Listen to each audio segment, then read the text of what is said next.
Now it's time for the last word with Jonathan Capehart, who's in for Lawrence. Good evening, my friend. Good evening, Alex. Fly, be free, enjoy your weekend. Thank you, my friend. Have a great show. Thanks, Alex. Thank you. Mandate.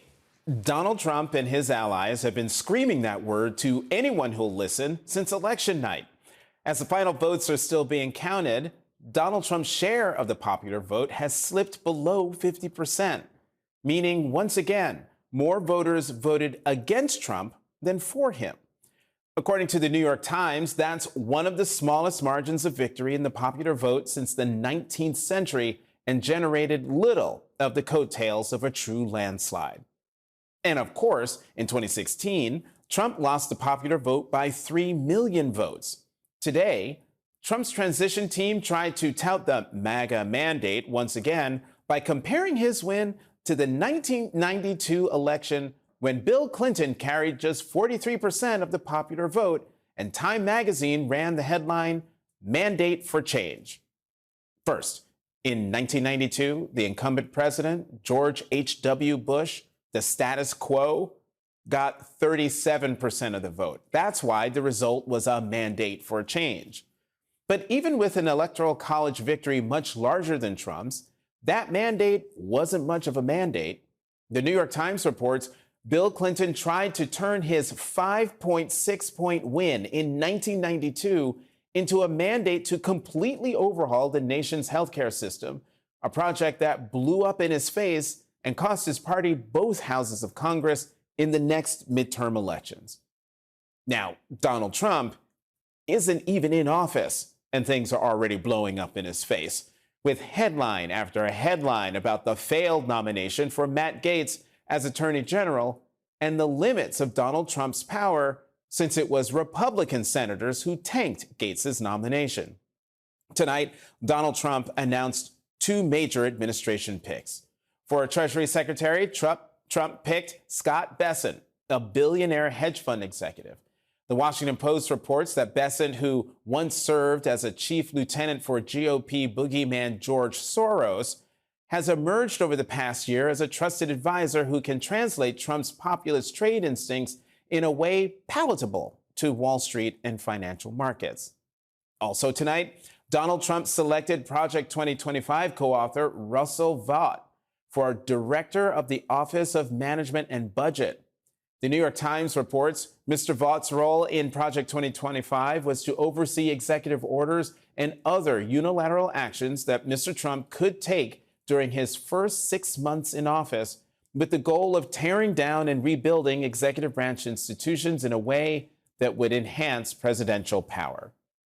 But as of tonight, the most controversial Trump pick remains ex-Fox Weekend host Pete Hegseth for Defense Secretary. Former Republican Congressman Adam Kinzinger predicts the Hegseth confirmation hearings will be brutal. Hegseth was not charged with that. He also wasn't exonerated, as you mentioned. But the military's had an issue with sexual assault that they've been trying to address for a number of years. And now you're putting the guy that's potentially guilty of that in charge of the Pentagon. And so I think the hearings are going to be pretty brutal for him. And, we'll see what comes out of that. Keep in mind, if there was any other potential victims of Hegseth, I'm not saying there are, but if there were, they may come out in the next couple months. And so this could get pretty interesting. There is competition for a second most controversial pick. Republican Nikki Haley on her podcast attacked Robert Kennedy Jr. for HHS Secretary. I understand he wants to raise awareness on chemicals in food and vaccinations. But then let him be a health advisor. He's a liberal Democrat, environmental attorney, trial lawyer, who will now be overseeing 25% of our federal budget and has no background in healthcare. Some of you may like that he questions what's in our food and what's in our vaccines, but we don't know when he is given reins to an agency what decisions he's going to make behind the scenes. And Haley had this to say about Tulsi Gabbard, Trump's choice for Director of National Intelligence. She's defended Russia, she's defended Syria, she's defended Iran, and she's defended China. Now, she has not denounced any of these views, None of them. She hasn't taken one of them back. This is not a place for a Russian, Iranian, Syrian, Chinese sympathizer. DNI has to analyze real threats. Are we comfortable with someone like that at the top of our national intelligence agencies? Now, for the record, Trump picked all of those people, and Nikki Haley endorsed Trump. And she hasn't renounced it. She could have made a different choice. She could have joined the majority of Americans who voted for someone else. She could have stayed silent. So, Nikki Haley, if those people you're so opposed to end up in charge, know that you helped put them there. Joining us now, Democratic Congressman Gregory Meeks of New York. He is the ranking member of the House Foreign Affairs Committee and a senior member of the House Financial Services Committee. Ranking Member Meeks, welcome to The Last Word. Good to be with you, Jonathan. All right, let's start with Russ Vought. Russ Vought, who my colleague at the Washington Post, Jeff Stein, has, I believe it's on Twitter, just pointed out all these things about Russ Vought, notably asserted presidential authorities to unilaterally claw back spending without Congress, said, quote, "We are living in a post-constitutional time." Aggressive proponent of using Schedule F to strip protections from much of the federal workforce. And you can see the rest there on the screen. But are you concerned about Vaught's ties to Project 2025? Yeah, we said it all along, that this was Donald Trump's 2025. He tried to and lied. He does that often. You know, he's still a con man, even though he's the president-elect. He said he had nothing to do with it. Yet you see Voight, as you will see others who were instrumental in putting Project 2025 together, being a part of his administration. Again, Jonathan, because they were there before. And that's why it is so dangerous now. They were there before, but they had some guardrails, and now they think that they figured out how to get rid of those guardrails so that they can empower Donald Trump, so that he is not like a president of the United States, but they would like him to be like a Vladimir Putin. Mm-hmm.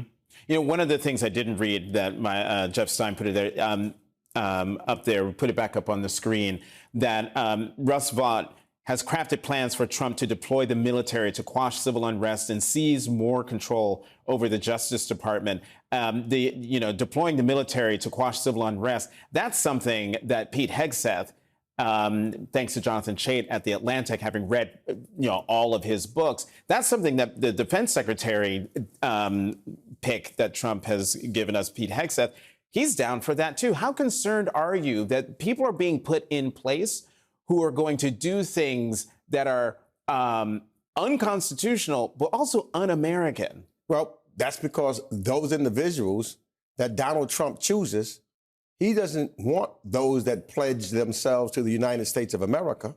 He wants those that pledge themselves to Donald J. Trump. And that's where the danger really goes in. He wants loyalists. He's picked no one really based upon their experience. The only thing that he looks at when they give his resume is, will you be loyal to me? Mm-hmm.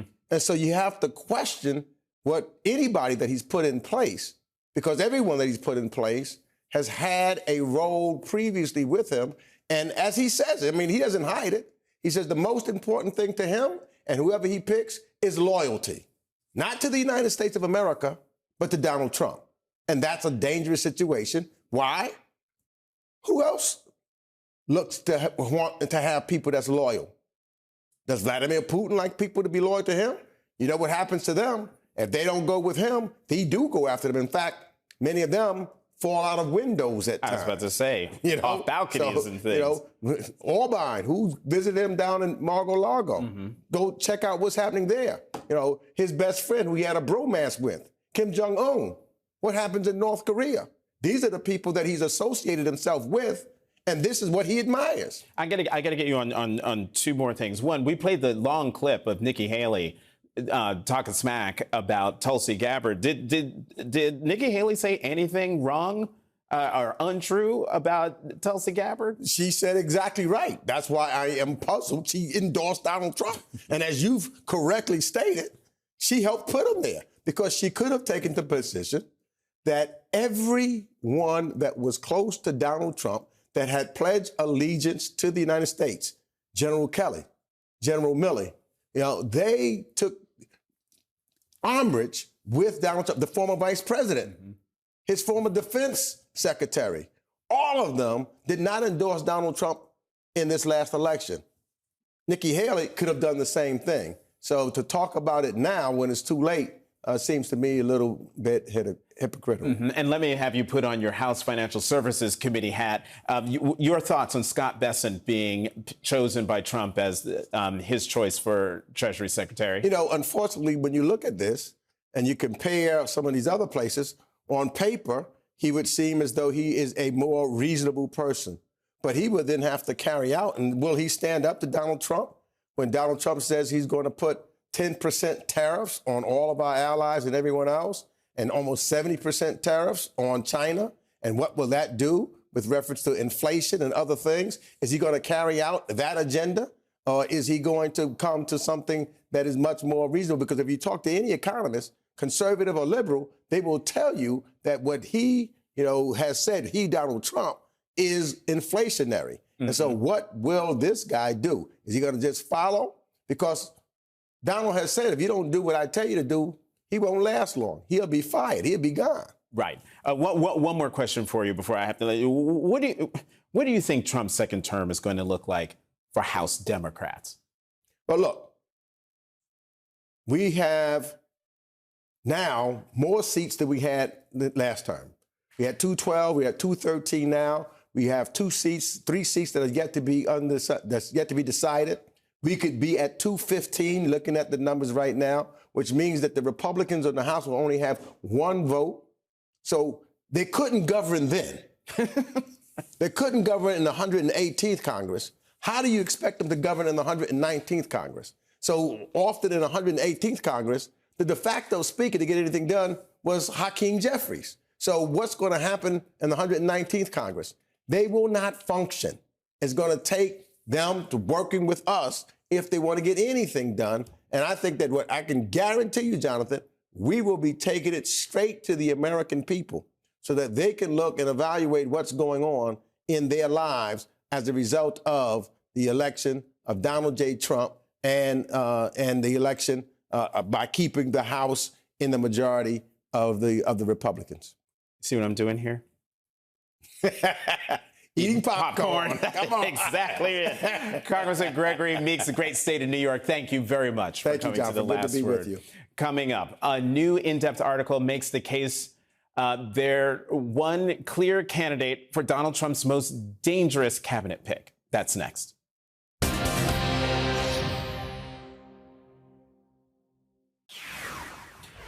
Donald Trump wants to fill his cabinet with a cast of characters wholly unfit for senior-level positions in government. Perhaps the most unsuitable choice is this guy, Donald Trump's selection of former Fox Weekend host Pete Hegseth to lead the Department of Defense. It's now in the hands of the Senate to hold confirmation hearings to expose exactly who these characters are that Donald Trump wants running the government. The Senate will surely ask Pete Hegseth about the police report revealing a disturbing sexual assault allegation against him from 2017. Now, Hegseth claims this encounter was consensual and no charges were ever filed, though Hegseth's attorney admits he paid money to the woman who accused him of assault as part of a non-disclosure agreement because he feared it would impact his employment at Fox. But aside from Pete Hegseth's personal conduct, there is the question of Pete Hegseth's resume and qualifications for the actual job. And senators on the Armed Services Committee have plenty of material directly from Pete Hegseth's mouth to question. Pete Hegseth has written 5 books, 3 of them published in the past 4 years. The Atlantic's Jonathan Chait did the work of reading these books and concluded Pete Hegseth is Donald Trump's most dangerous cabinet pick. Chait writes, quote, "The man who emerges from the pages appears to have sunk deeply into conspiracy theories that are brazen even by contemporary Republican standards, but that have attracted strangely little attention. He considers himself to be at war with basically everybody to Trump's left, and it is by no means clear that he means war metaphorically. he may be no less nutty than any of Trump's more controversial nominees.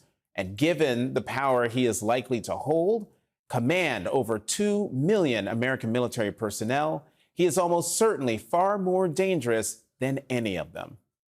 There are nearly 229,000 women who serve as active duty military members. Chait explains what Hegseth thinks about women who serve. Quote, he also frets that the inclusion of women in combat erodes traditional gender norms. How do you treat women in a combat situation, he asks, without eroding the basic instinct of civilization and the treatment of women in the society at large? Pete Hegseth's bizarre ideas aren't limited to the military.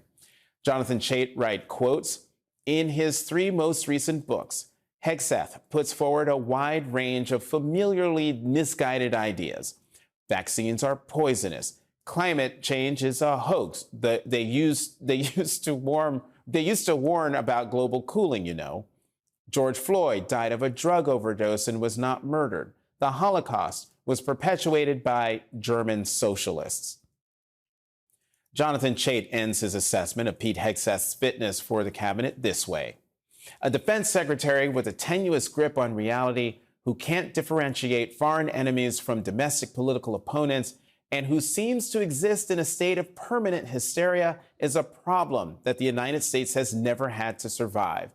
The main question I was looking to answer when I started reading Hegseth's collected works was whether he would follow a Trump command to shoot peaceful protesters. After having read them, I don't think he would even wait for the order. Joining us now, Janae Nelson, President and Director Counsel of the NAACP Legal Defense Fund. Janae, welcome to The Last Word. That last quote from Jonathan Chait, his assessment, I don't even think Pete Hegseth would wait for the order to shoot American protesters. I mean, the civil rights violations alone are terrifying to contemplate. Your reaction to this warning from Jonathan Chait? It's a warning that I think we must heed, lest we find ourselves at war with our own government, which there are many signs already suggesting that that is where we're headed. Pete Hegseth is not just unfit because of all of the controversy swirling around him. If we look at his words and we listen to how he has castigated various groups of Americans who have volunteered and to serve and protect our country, we know that we are on a collision course between the person who could potentially lead the Department of Defense and the military personnel that he will have to supervise.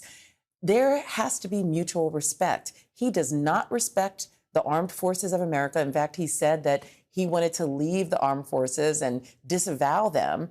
And he also talked about diversity, equity, and inclusion, which has helped to make our military the strong force worldwide that it is. 21% of military personnel are people of color. And yet, he suggested in his book, War on Warriors, that Black troops are only elevated because of their race. That is dismissive of their qualifications, of their willingness to serve, of their sacrifice to this country. And it is really an attack on our own domestic strength, which is our diversity. So I believe that Pete Hegseth is a national security threat himself. Setting aside the sexual misconduct allegations, his record alone, his words alone, his actions alone tell us that he is wholly unfit. He should be disqualified on arrival. He doesn't even deserve a confirmation process. He, like Matt Gaetz, needs to withdraw because he is a danger to this society. Well, more to that point, let me read you another piece of Jonathan Chait's analysis. Quote, Hegseth makes plain that he considers the very idea of rules of war just more woke nonsense. Modern warfighters fight lawyers as much as we fight bad guys, he writes. Our enemies should get bullets, not attorneys. Janae, there's a lot to unpack here. What's at stake if someone with these views were to head the American military? Yeah, listen, he talks only in terms of warfare. He sees people as enemy combatants, whether they are foreign threats or whether they are domestic citizens who somehow don't hold the same beliefs that he does. He has made clear that he is ready to wage a crusade of Judeo-Christian politics. He said that. These are his words. And we need to take him at his words. We cannot have someone supervising our military, our ballistics, the power and strength of the American forces if they don't believe in the integrity of the rule of law, if they are not willing to follow international norms and treaties and the constraints that allow us to engage in protection, but in a way that is humane, that is lawful, and that will continue to command the respect of the rest of the world. I was going to ask you about women in the military, but given how emphatic you are about the danger he is, how worried are you that he and advising then President Trump will advise him to invoke the Insurrection Act? How worried are you that that is something that is going to happen?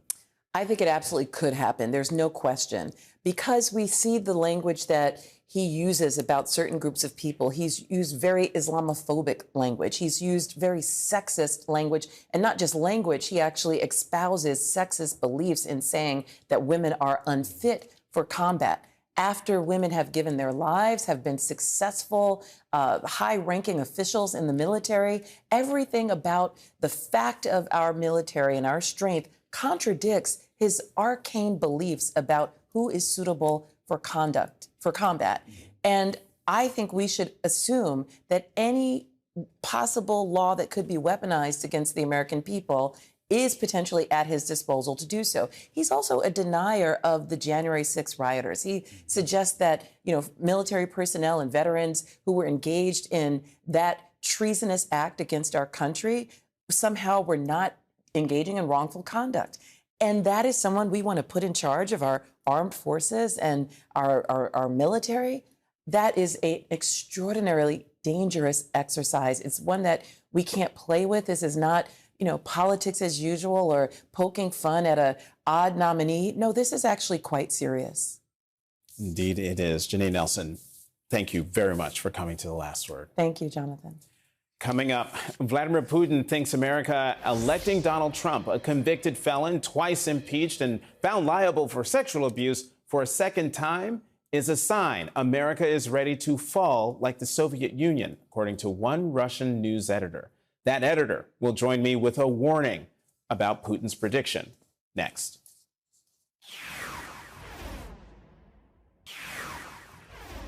The people who put in a lot to helping Donald Trump win are now assessing what they can get out of a Trump presidency.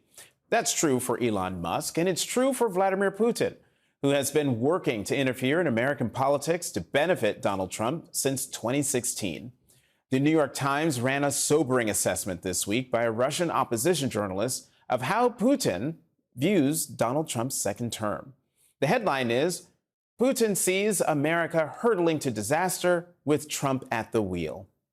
That's not encouraging, especially as Trump spent part of today meeting Mark Rutte, the Secretary General of NATO, an alliance Putin hates and which Trump has repeatedly denigrated. But the Times essay explains that enthusiasm over Trump 2.0 isn't even about how Trump will advance any particular pro-Russia objective. Instead, the excitement comes from something else. It's that to many in the Kremlin, a Trump presidency might bring about the collapse of the American state. According to the essay, predictions of America's imminent fall had been a fringe view in Russia until top leaders of its government started stating it openly in the last few years. In 2021, Vladimir Putin compared U.S. government today to the fall of the Soviet Union, saying, quote, "As a former citizen of the former Soviet Union, I'll tell you the problem with empires. They believe they are so powerful that they can afford minor mistakes. But the problems accumulate, and a moment comes when they are no longer manageable. The United States is confidently, firmly marching down the same path as the Soviet Union." The essay's author, Mikhail Zygar, has unique insight into the paranoia and malice animating the Russian government's thinking. A now exiled opposition journalist living in New York, Zieger was convicted in absentia this past July under Russia's draconian media laws, accusing him of disseminating fake news by criticizing the Russian military's conduct in its invasion of Ukraine. Zieger denounced that verdict as ridiculous, and his case is part of an international Russian clampdown on independent and opposition voices. His remarkable essay shows how Russian officials spun the movie Civil War, a fictional Hollywood film, as a prophecy about supposedly looming U.S. succession and how they latch onto U.S. culture wars in the hopes of creating that outcome. Joining us now is the author of that essay, Russian journalist Mikhail Zieger. He now runs the newsletter The Last Pioneer. Also with us is Michael McFaul, who served as U.S. ambassador to Russia under former President Barack Obama. He's now a senior fellow at the Hoover Institution and an international studies professor at Stanford University. Mikhail, let me start with you. Talk to us about this collapse notion and how the Kremlin is viewing a second Trump presidency. Hello, thank you for having me. It might sound ridiculous, but I recently hear quite a lot of comparisons between Donald Trump and Mikhail Gorbachev, and they don't mean that Gorbachev as the reformist or liberal person. They compare them because they view Gorbachev as some kind of Russian leader who embraced Western ideology and therefore brought his country to chaos. And in the same way, they consider Donald Trump the person who stopped believing in the traditional American ideology, meaning liberal democracy, and embraced current Russian ideology, which is cynicism or pragmatism, doing business as usual with any dictatorship or authoritarian regime, and they expect Trump to behave this way, and as they at the same time they understand that liberal democracy is some kind of a cornerstone of American state. They think that this culture war can lead America into the civil war. So, and Mikhail, can you assess what the Kremlin really thinks versus propaganda the Kremlin says, hoping to will it into existence? I do believe that they are, in a way, delusional, because former KGB officers have very specific mindset, and they believe in something they want to believe. It's a great amount of wishful thinking, but when they are speaking about the movie with Kirsten Dunst as a proof, as some kind of smoking gun, really it sounds ridiculous. But in a way, they really believe that liberal democracy is no longer a real ideology, belief shared by a lot of Americans, and when Vladimir Putin compares the United States with the Soviet Union, saying that the Soviet Union went bankrupt because it was promoting its ideology all around the world, and the same fate is expecting the United States, I think he truly believes in that. Mm-hmm. Ambassador McFaul, what's your reaction to that? What's your reaction to what Mikhail is just saying? Well, I'd encourage everybody to read the piece. It's very creative. I know many of the people that he quotes in there. I used to deal with Vladimir Putin when I was ambassador. And I think we tend to hear these ideas and we say, how in God's name could they believe these things? And I've grown to understand that they do believe these things.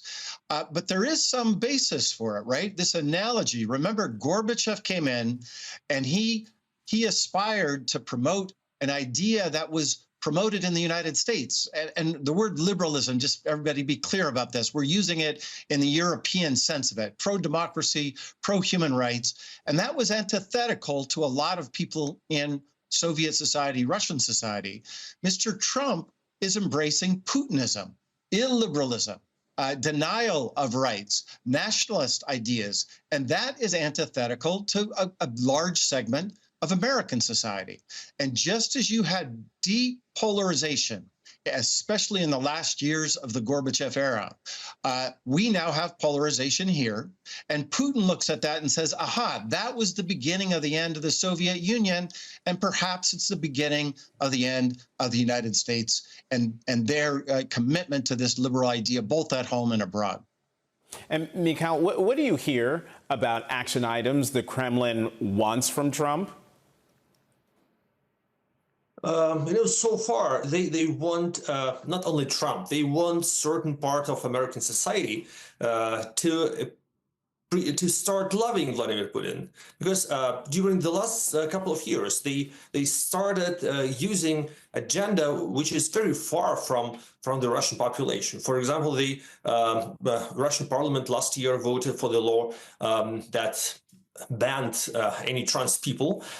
Then they started discussing the ban of abortions, which is, it's irrelevant for Russia. In Russia, abortions were legal and free for 100 years. And it's clear for everyone that it cannot be popular and it cannot be implemented. But still, they are trying to use the far-right agenda from America to spread that message that Vladimir Putin is in a way the bearer of some traditional values. So yes, he really wants to be understood or to be appreciated by some part of American society, and he wants to be the person Donald Trump would be willing to talk to.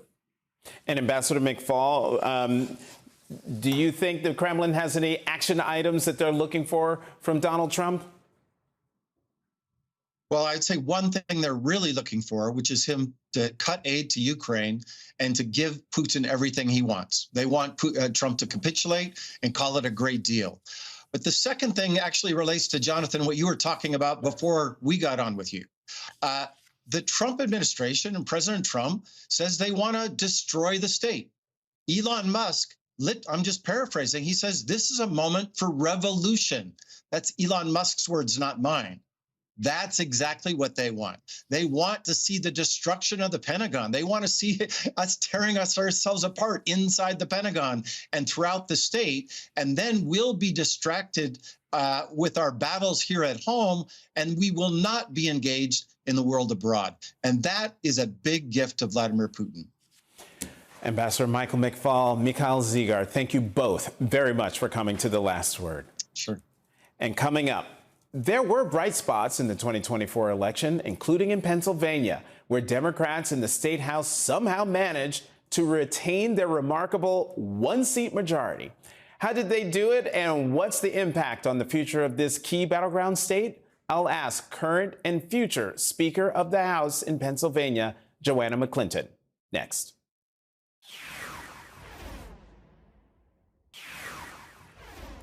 Yesterday, Pennsylvania's senior Democratic Senator Bob Casey conceded his re-election campaign to his Republican rival Dave McCormick. The concession means Republicans will officially have a 53-47 majority next year in the United States Senate. But there is a bright spot in all the election news out of the Commonwealth of Pennsylvania. Remarkably, Democrats managed to keep control of the Pennsylvania State House with a 102 to 101 majority, exactly the same result as in 2020. Republicans failed to flip the chamber despite Donald Trump winning the state by more than 100,000 votes. Here's what Pennsylvania House Speaker Joanna McClinton said about the Democratic win.